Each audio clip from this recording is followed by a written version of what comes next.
Hello friends, welcome back to our channel. Friends, ఈ వీడియోలో మనం ఈరోజు అన్ని న్యూస్ పేపర్లో వచ్చేటువంటి ఇంపార్టెంట్ ఎడ్యుకేషన్ అప్డేట్స్తో పాటు చాలా ముఖ్యమైనటువంటి కరెంట్ అఫైర్స్ కూడా రావడం జరిగింది. ఈరోజు అయితే చాలా ఇంపార్టెంట్ కరెంట్ అఫైర్స్ ఉన్నాయి. సో వీడియోని స్కిప్ చేయకుండా ఎండ్ వరకు చూడండి. చూసే ప్రతి ఒక్కరు ఖచ్చితంగా లైక్ చేయండి. So daily 1 to 2 hours work చేసి దాదాపుగా 8 న్యూస్ పేపర్ చదివి ఇన్ఫర్మేషన్ మీకు అయితే అందించడం జరుగుతుంది. చాలామంది మన వీడియోస్ను చూస్తున్నారు కానీ లైక్ చేయట్లేదు. ఖచ్చితంగా లైక్ చేసి మీ మిత్రులకైతే షేర్ చేయండి. అదేవిధంగా సబ్స్క్రైబ్ చేసుకొని చూడండి. రెగ్యులర్గా మీకు జాబ్ అప్డేట్స్ అంతాయి. మన ఛానల్కి సంబంధించినటువంటి టెలిగ్రామ్ గ్రూప్లో కూడా జాయిన్ కాండి. సో దాంట్లో కూడా రెగ్యులర్గా జాబ్ అప్డేట్ షేర్ చేస్తున్నాను. మీకు చాలా యూజ్ ఉంటుంది. ఆ గ్రూప్లో కంపల్సరీ జాయిన్ కాండి. ఫ్రెండ్స్, మన ఛానల్ ద్వారా గ్రూప్ 2 వచ్చు, గ్రూప్ 3కి సంబంధించి అన్ని సబ్జెక్టులతో కూడినటువంటి టెస్ట్ సిరీస్ అనేది మన యాప్లోకి తీసుకురావడం జరిగింది. దీని ద్వారా మొత్తం 250 టెస్టులు అయితే అందించడం జరుగుతుంది. ప్రశ్నలు తెలుగు మరియు ఇంగ్లీష్ మీడియంలో అయితే ఉంటాయి. ప్రజెంట్ ఈ టెస్ట్ సిరీస్ అనేది 399 రూపీస్కి అందిస్తున్నాం. అండ్ తెలంగాణ కల్చర్ కావచ్చు, ప్రభుత్వ పథకాలకు సంబంధించినటువంటి 2 గ్రాండ్ టెస్టులు కలిపి జస్ట్ ఇప్పుడు 45 రూపీస్కి అందించడం జరుగుతుంది. దీనికి సంబంధించి మీరు ఆన్లైన్లో టెస్ట్ రాసుకోవచ్చు, పీడిఎఫ్ కూడా డౌన్లోడ్ చేసుకొని ప్రింట్ తీసుకోవచ్చు. ఇంకా ఇండియన్ పాలిటిక్స్ సంబంధించిన టెస్ట్ సిరీస్ కూడా 49 రూపీస్కి అందించడం జరుగుతుంది. తెలంగాణ చరిత్ర కూడా 49 రూపీస్కే ఉంది. అండ్ తెలంగాణ ఉద్యమ చరిత్ర 69 రూపీస్కి మీరు ఇప్పుడు 2 months వ్యాలిటీతో దీని అయితే పొందవచ్చు. ఇంకా జనరల్ సైన్స్కి సంబంధించిన టెస్ట్ సిరీస్ కావచ్చు, జనరల్ స్టడీస్కి సంబంధించినటువంటి షార్ట్ హ్యాండ్ రైటింగ్ నోట్స్, అదేవిధంగా కరెంట్ అఫైర్స్ సంబంధించిన పీడిఎఫ్స్ కూడా ఉన్నాయి. ఒకసారి యాప్ డౌన్లోడ్ చేసుకుని అక్కడ శాంపిల్ టెస్ట్లు ఉంటాయి. చూసిన తర్వాత నచ్చితే వాటికి సంబంధించిన కోర్స్ అయితే తీసుకోండి. ఫ్రెండ్స్, ఈరోజు న్యూస్ పేపర్లో వచ్చేటువంటి అప్డేట్స్ కనుక చూసినట్లయితే మనకి ఇక్కడ ఫస్ట్ అప్డేట్ వచ్చేసి జనవరి 6-7 గ్రూప్ 2 అనేటువంటి టైటిల్ తోటి మనం నమస్తే తెలంగాణలో ఒక అప్డేట్ అయితే జరగవచ్చు. కసరత్తు ప్రారంభించిన Tspsc జనవరి 6-7 తేదీల్లో పరీక్ష నిర్వహణపై కమిషన్ భేటీ, ఏర్పాట్లపై కలెక్టర్లకు సూచనలు అని చెప్పేసి ఇక్కడ ఒక అప్డేట్ జరగవచ్చు. సేమ్ ఇదే అప్డేట్ మనకి ఈరోజు చాలా న్యూస్ పేపర్లో రావడం జరిగింది. ఇక్కడ ఆంధ్రజ్యోతిలో కూడా దీనికి సంబంధించి చూడవచ్చు. అదేవిధంగా ఒక ప్రెస్ నోట్ కూడా రిలీజ్ చేశారు. సో వీటికి సంబంధించి అయితే చూద్దాం. సో ఇక్కడ మనం ఆంధ్రజ్యోతిలో వచ్చినటువంటి అప్డేట్ కనుక చూసినట్లయితే జనవరి 6-7 తేదీల్లో గ్రూప్ 2 పరీక్షలు అని చెప్పేసి ఇక్కడ ఇచ్చారు. సో ఏర్పాట్లు చేయాలని కలెక్టర్లకు Tspsc ఆదేశం అని చెప్పేసి ఇక్కడ చూడవచ్చు. సో ఇక్కడ మనం చూసినట్లయితే గ్రూప్ 2 పరీక్షలు నిర్వహించేందుకు అవసరమైనటువంటి ఏర్పాట్లు చేయాలని కలెక్టర్లను Telangana public service commission Tspsc ఆదేశించింది. సో ఈ మేరకు Tspsc సెక్రటరీ అనితా రామచంద్రన్ అన్ని జిల్లాల కలెక్టర్లకు సోమవారం లేఖ రాశారంటే ఇక్కడ చూడవచ్చు. జనవరి 6-7 తేదీల్లో ఈ పరీక్షలు నిర్వహించేందుకు అవసరమైనటువంటి ఏర్పాట్లు చేయాలని అందులో పేర్కొన్నారు. సో పలు కారణాలతో రాష్ట్రంలో గత ప్రభుత్వం హయాంలో Tspsc పరీక్షలు పలుమార్లు వాయిదా పడినటువంటి విషయం తెలిసిందే. సో దీంతో Tspscని ప్రక్షాళన చేయాలనేటువంటి డిమాండ్ కూడా తెరపైకి వచ్చింది. సో ప్రస్తుత కమిషన్పై తమకు నమ్మకం లేదని కొత్త కమిషన్ ఏర్పాటు చేయాలని నిరుద్యోగులు డిమాండ్ చేశారు. సో నిరుద్యోగ యువత నుంచి వచ్చినటువంటి డిమాండ్ల మేరకు తాము మళ్ళీ అధికారంలోకి వస్తే Tspscలో పలు మార్పులు చేస్తామని గత ప్రభుత్వం ఎన్నికల సందర్భంగా హామీ ఇచ్చింది. మరోవైపు మనకు ఎన్నికల హామీల్లో భాగంగా కాంగ్రెస్ పార్టీ జాబ్ క్యాలెండర్ విడుదల చేసి నియామకాలు చేపడతామని పేర్కొంది. సో ఇప్పుడు కాంగ్రెస్ అధికారంలోకి వచ్చింది. సో ఈ నేపథ్యంలో గ్రూప్ 2 పరీక్షల నిర్వహణ ఏర్పాట్లు చేయాలంటూ కలెక్టర్లకు Tspsc సెక్రటరీ లేఖ రాయడం ప్రాధాన్యత సంతరించుకుంది అని చెప్పేసి మనం చూడవచ్చు. సో దీనికి సంబంధించి ఇక్కడ మనకు ఒక ప్రెస్ నోట్ కూడా రిలీజ్ చేశారు. సో ఇదే ఇన్ఫర్మేషన్ దీనిలో అయితే ఉంది. అయితే మనకి ఇప్పటివరకు అయితే అంటే కాంగ్రెస్ గవర్నమెంట్ గెలిచినప్పటికీ ప్రభుత్వం అయితే ఇంకా ఫామ్ కాలేదు. అంటే సీఎం అభ్యర్థి అనేది ఖరారు కాలేదు, క్యాబినెట్ అనేది ఏర్పడలేదు. సో మేబీ ప్రభుత్వం ఏర్పడిన తర్వాత దీనిపైన ఇంకా డిసిషన్ తీసుకునేటువంటి అవకాశం అయితే ఉంది. ఎందుకంటే సో మనకు ఎన్నికల సందర్భంగా సో కాంగ్రెస్ పార్టీ కూడా Tspscని ప్రక్షాళన చేస్తామని చెప్పేసి అయితే హామీ ఇవ్వడం జరిగింది. మరి ఈ నేపథ్యంలో దీనికి సంబంధించి ఎటువంటి నిర్ణయం తీసుకుంటారనేది చూడాలి. సో 2-3 డేస్లో దీనిపైన ఒక స్పష్టమైనటువంటి నిర్ణయం వచ్చేటువంటి అవకాశం అయితే ఉంది. సో మీరేమనుకుంటున్నారు? సో ఈ ఎగ్జామ్ అనేటువంటిది జనవరి 6-7 తేదీల్లో జరిగితే బాగుంటుందా, లేదంటే దీన్ని పోస్ట్ పోన్ చేయాలా అనేటువంటి దానిపైన మీ ఉద్దేశాన్ని సో కింద కామెంట్ రూపంలో తెలియజేయండి. వీడియోని లైక్ చేసి ప్రతి ఒక్కరు దీనికి సంబంధించి మీరు మీ యొక్క కామెంట్ని అయితే తెలియజేసేటువంటి ప్రయత్నం చేయండి. ఇక నెక్స్ట్ మరొక అప్డేట్ కనుక ఇక్కడ చూసినట్లయితే బస్సు యాత్రతో ఏకమైనటువంటి నిరుద్యోగులు అని చెప్పేసి ఇక్కడ మనం చూడవచ్చు. సో గడప గడపకు బీఆర్ఎస్ వైఫల్యాలను వివరించిన యూత్ 30 లక్షల కుటుంబాలతో మాటామంతి. సో గంపగుత్తగా కాంగ్రెస్కు ఓట్లు అని చెప్పేసి ఇక్కడ మనం చూడవచ్చు. సో జాబ్ రిక్రూట్మెంట్లో ప్రభుత్వ నిర్లక్ష్యాన్ని నిరసిస్తూ నిరుద్యోగ యువత ఎక్స్ప్రెస్ పేరిట నిరుద్యోగులు చేపట్టినటువంటి బస్సు యాత్ర కాంగ్రెస్ పార్టీకి ప్లస్ అయింది. సో 2 వేర్వేరు బస్సుల్లో నిరుద్యోగులు రాష్ట్ర వ్యాప్తంగా ప్రచారం నిర్వహించారు. సుమారు 100 నియోజకవర్గాల్లో పర్యటించారు.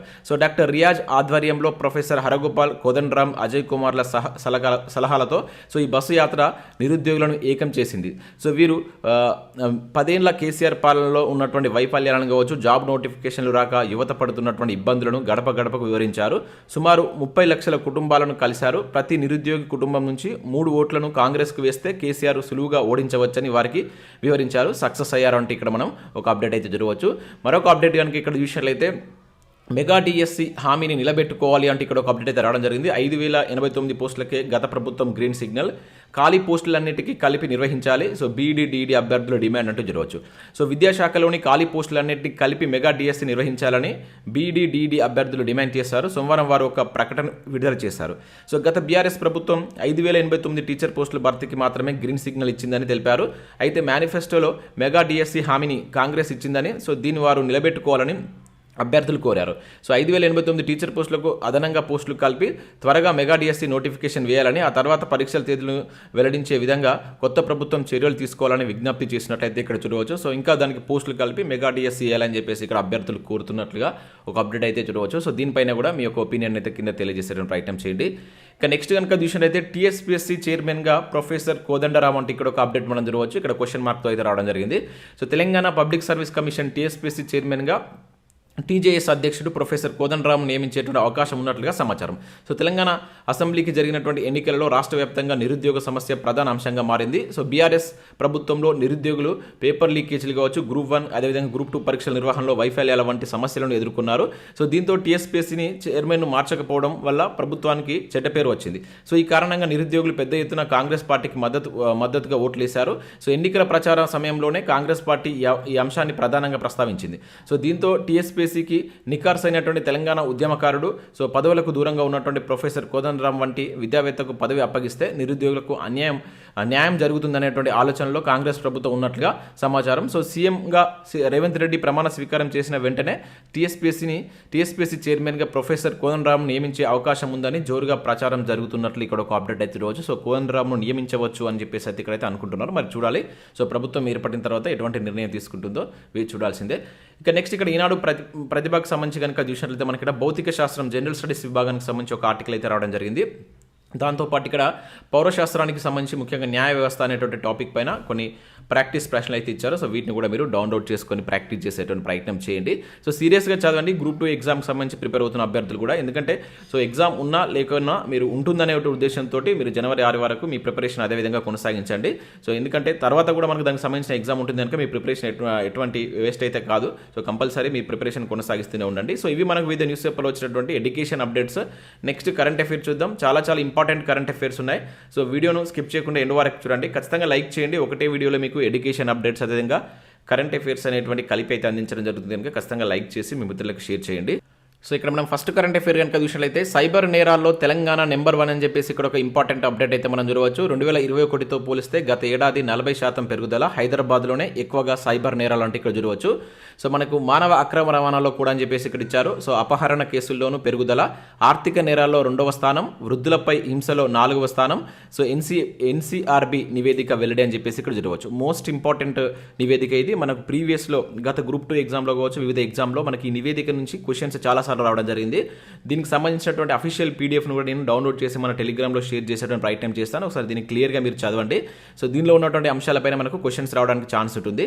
సో ఇక్కడ మనం చూసినట్లయితే ప్రపంచ దేశాలకు సవాల్గా మారినటువంటి సైబర్ నేరాల ప్రభావం తెలంగాణ పైన ఎక్కువగా ఉందని చెప్పేసి ఇక్కడ జరిగింది. సో సైబర్ నేరాల్లో దేశంలోనే తెలంగాణ మొదటి స్థానంలో నిలిచిందని చూడవచ్చు. 2022 సంవత్సరానికి గాను జాతీయ నేరాల నమోదు విభాగం, దీన్ని మనం ఎన్సీఆర్బీ రిపోర్ట్ అని చెప్పేసి అంటాం. ఇది మనకు సోమవారం విడుదల చేశారంట. గత ఏడాది దేశవ్యాప్తంగా 65,893 సైబర్ నేరాలకు సంబంధించి కేసులు నమోదయ్యాయి. సో వాటిలో దాదాపుగా 4వ వంతు అంటే 15,000 కేసులు తెలంగాణలో రిజిస్టర్ అయినట్లు ఇక్కడ మనం చూడవచ్చు. సో అంటే తెలంగాణ ఫస్ట్ ప్లేస్లో ఉంది. గత ఏడాదితో పోల్చినప్పుడు సైబర్ నేరాలు కూడా 40% పెరుగుదల నమోదైనట్లు ఇక్కడ మనం చూడవచ్చు.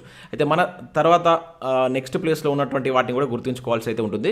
ఇక్కడ మనం చూసినట్లయితే సైబర్ నేరాల్లో తెలంగాణ తర్వాత స్థానంలో మనకు కర్ణాటక ఉంది, తర్వాత ఉత్తరప్రదేశ్ అయితే ఉన్నాయి. సో ఫస్ట్ 3 అంటే ఇవి గుర్తుంచుకోండి. ఫస్ట్ తెలంగాణ, తర్వాత కర్ణాటక, తర్వాత ఉత్తరప్రదేశ్ అని చెప్పేసి గుర్తుంచుకోండి. అదేవిధంగా మానవ అక్రమ రవాణాలో కూడా మనకు హ్యూమన్ ట్రాఫికింగ్లో కూడా తెలంగాణ 391 కేసులతో తెలంగాణ దేశంలోనే మొదటి స్థానంలో ఉంది. సో ఈ రెండిట్లలో మనకు తెలంగాణ ఫస్ట్ ప్లేస్లో అయితే ఉంది. సో తర్వాత స్థానంలో కనుక చూసినట్లయితే ఇక్కడ మహారాష్ట్ర, బీహార్ అనేటువంటి హ్యూమన్ ట్రాఫికింగ్లో సెకండ్ ప్లేస్లో అయితే ఉన్నాయి. సో ఇవి గుర్తుంచుకోండి. ఇక నెక్స్ట్ ఆర్థిక నేరాల పరంగా కనుక చూసినప్పుడు ఇది కూడా చాలా ఇంపార్టెంట్. రాజస్థాన్ అనేటువంటిది ఫస్ట్ ప్లేస్లో ఉంది, తెలంగాణ అనేది సెకండ్ ప్లేస్లో ఉండడం జరిగింది. ఇక్కడ చూసినట్లయితే తెలంగాణ ఇక్కడ చూసినట్లయితే ఇది వృద్ధులకు సంబంధించి. సో ఆర్థిక నేరాలకు సంబంధించి తెలంగాణ సెకండ్ ప్లేస్లో ఉంది. ఒకసారి దీన్ని చూద్దాం. సో ఇక్కడ దీనికి సంబంధించి చూడవచ్చు మీరు. సో ఫస్ట్ రాజస్థాన్ దేశంలోనే మొదటి స్థానంలో ఉంది అని చెప్పేసి జరిగింది. తర్వాత మనకు తెలంగాణ అనేటువంటి సెకండ్ ప్లేస్లో ఉంది. ఇది ఆర్థిక నేరాల పరంగా. ఇక నెక్స్ట్ వృద్ధులపై దాడుల్లో మన తెలంగాణ అనేటువంటి 4వ స్థానంలో ఉంది. ఇది కూడా గుర్తుంచుకోండి. వృద్ధులపై దాడుల్లో 4వ స్థానంలో ఉంది. వీటిలో మొదటి 3 స్థానంలో ఉన్నటువంటి ఏంటంటే మనకు మధ్యప్రదేశ్ ఫస్ట్ ప్లేస్లో ఉంది, మహారాష్ట్ర అండ్ తమిళనాడు ఫస్ట్ 3 ప్లేసెస్లో ఉన్నాయన్నమాట. సో ఇక్కడ మేఘాలయలో అసలు ఇటువంటి కేసులు లేవంట. మొత్తానికి కేసులు లేనటువంటి స్టేట్గా మనకు మేఘాలయ రాష్ట్రం నిలిచింది. అదేవిధంగా ఇక్కడ మనకు ఆర్థిక నేరాలు లేనటువంటి స్టేట్లు కూడా ఉన్నాయి. అవి ఏంటంటే ఇక్కడ మనకు చూసినట్లయితే గోవా, నాగాలాండ్ అనేటువంటి త్రిపుర, ఈ వీటిలో ఒక్క అవినీతి కేసు కూడా నమోదు కాలేదని చెప్పేసి ఈ రిపోర్ట్ అయితే తెలుపుతుంది. సో ఇంపార్టెంట్ పాయింట్స్ అయితే గుర్తుంచుకోండి. రానున్నటువంటి పోటీ పరీక్షలో దీనికి సంబంధించి మనకు క్వశ్చన్స్ అడడానికి ఎక్కువగా ఛాన్స్ అయితే ఉంటుంది. ఇవే కాకుండా చాలా న్యూస్ పేపర్లో దీనికి సంబంధించి అప్డేట్స్ అయితే వచ్చాయి. ఇక్కడ మరొక న్యూస్ పేపర్లో చూసినట్లయితే రోజుకు సగటున 78 హత్యలు అంటే ఇక్కడ చూడవచ్చు. 2022లో దేశవ్యాప్తంగా 28,522 కేసులు అని చెప్పేసి ఇక్కడ ఇచ్చారు. జాతీయ నేర గణాంకాలు 2022లో వెల్లడి. సో దీనికి సంబంధించి చాలా అంశాలు ఉంటాయి. సో ఈ పీడిఎఫ్ ఒకసారి మీరు చూసేటువంటి ప్రయత్నం చేయండి. సో దేశంలో 2022లో 28,522 హత్యలు నమోదయ్యాయి. అంటే రోజుకు సగటున 78 హత్యలు నమోదయ్యాయంట. 2021లో నమోదైనటువంటి మొత్తం హత్య కేసులతో పోల్చుకున్నప్పుడు అక్కడ 29,272తో పోల్స్తే సో ఈ 2022లో 2.6% తగ్గుదల నమోదైందట హత్య పరంగా. ఇది గుర్తుంచుకుని ఎంత శాతం తగ్గింది లేకుంటే పెరిగింది ఇట్లా అడగడానికి ఛాన్స్ ఉంటుంది. దీనికి ప్రధాన కారణాలు వివాదాలంట. వివాద హత్యలే ప్రధాన కారణం అంట. ఆ తర్వాత స్థానంలో ప్రధాన కారణాలుగా మనకు వ్యక్తిగత ప్రతీకారం, అట్లా శత్రుత్వం లాంటివి అయితే ఉన్నాయంట. సో వీటిని కూడా మనం గుర్తుంచుకోవాల్సి అయితే ఉంటుంది. ఈ రకంగా మనకు క్వశ్చన్స్ అడడానికి ఛాన్స్ ఉంటుంది. నెక్స్ట్ మరొక న్యూస్ పేపర్లో కూడా ఇచ్చారు. ఇక్కడ అత్యధిక సంఖ్యలో సైబర్ నేరాలు ఇక్కడే, దేశంలో తెలంగాణ మొదటి స్థానం అని చెప్పేసి ఇవ్వడం జరిగింది. ఆల్రెడీ దీనికి సంబంధించి మనం చూసాం.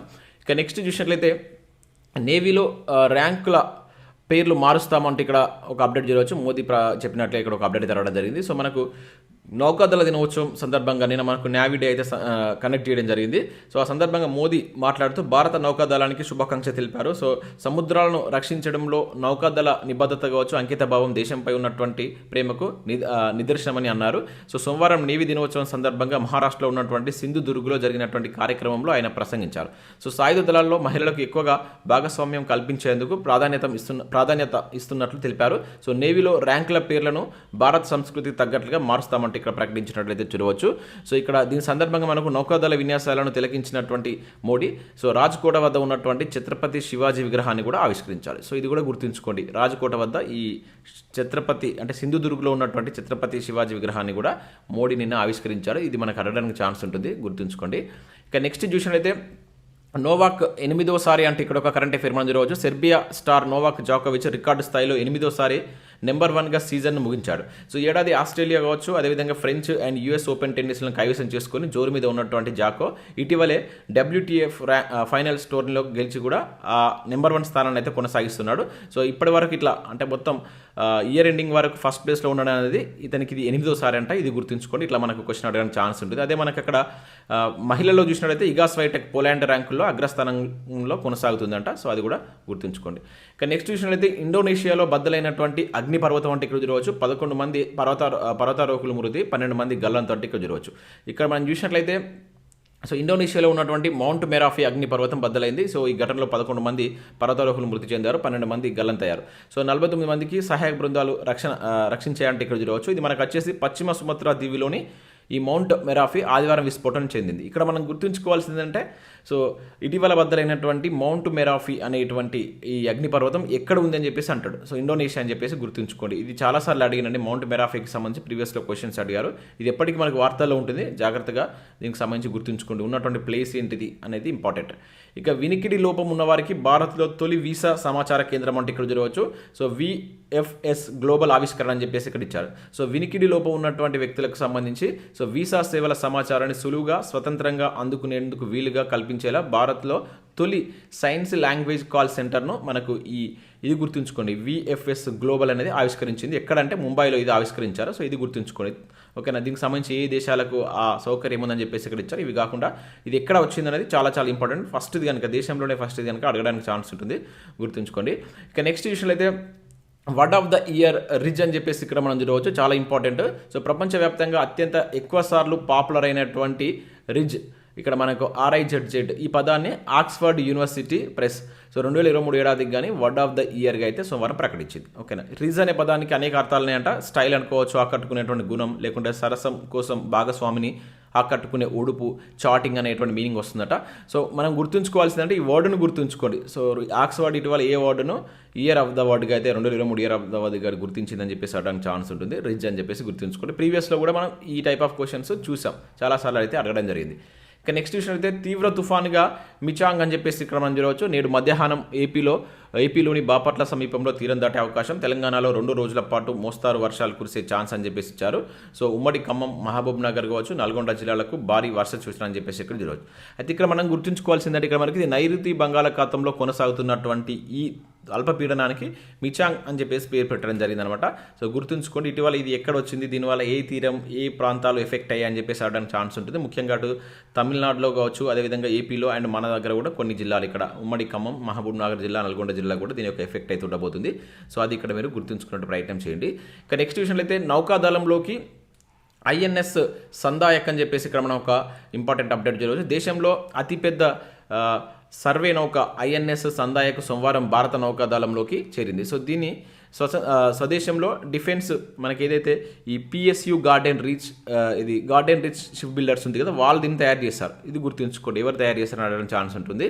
సో నౌకాదళం కోసం మనకు ఈ జిఆర్ఎస్సి తయారు చేస్తున్నటువంటి నౌకల్లో 4 సర్వే నౌకల్లో ఈ సందాయక్ అనేది మొదటిదంట. మొత్తం 4 తయారు చేస్తుంది. మొదటిది అయితే నిన్న రిలీజ్ చేశారు. సో నేవీ డే సందర్భంగా సోమవారం ఈ నౌకను నౌకాదళానికి అందజేసినట్లు ఇక్కడ మనకు పేర్కొన్నారు. ఇది ఎక్కడంటే కోల్కతాలో దీన్ని ఏర్పాటు చేయడం జరిగింది అనమాట. సో ఇవి గుర్తుంచుకోండి, పేరు ఇచ్చేసి దీనికి సంబంధించినటువంటి ఇంపార్టెన్స్ అడగడానికి ఛాన్స్ ఉంటుంది.